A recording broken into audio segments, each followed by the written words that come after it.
Яагаад хөнгөрөөс сонсч вэ гэхээр Мөнгө саруулыг баг багт нь ээж нь байнга үлгэр уншиж өгдөг байсан улмаас ном унших дуртай болжээ.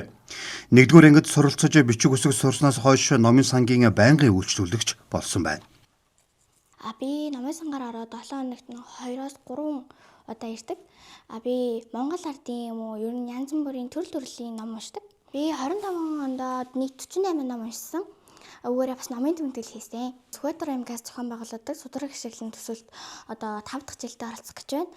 Би оролдоонд ороод нацаг дөрж тэмдэгтэн улсын шилдэг уншиж өөхөд цом авсан.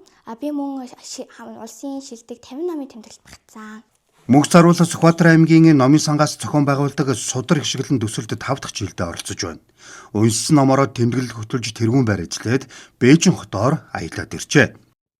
Номын тэмдэглэлээ би зурдаг, бас өөрт төрсэн сэтгэл дүгнэлт юу сургамж юу вэ? Тэр бүгдийгээ бичдэг.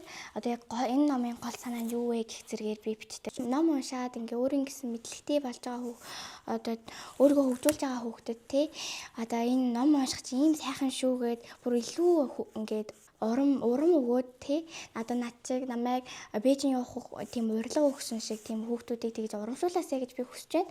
Ном уншихын ач тус нь хүүхдийн тархийг хөгжүүлдэг, мартах санахаас сэргийлдэг, мөн цэцтэй ярих, бичгэд маш их нөлөөлдөг.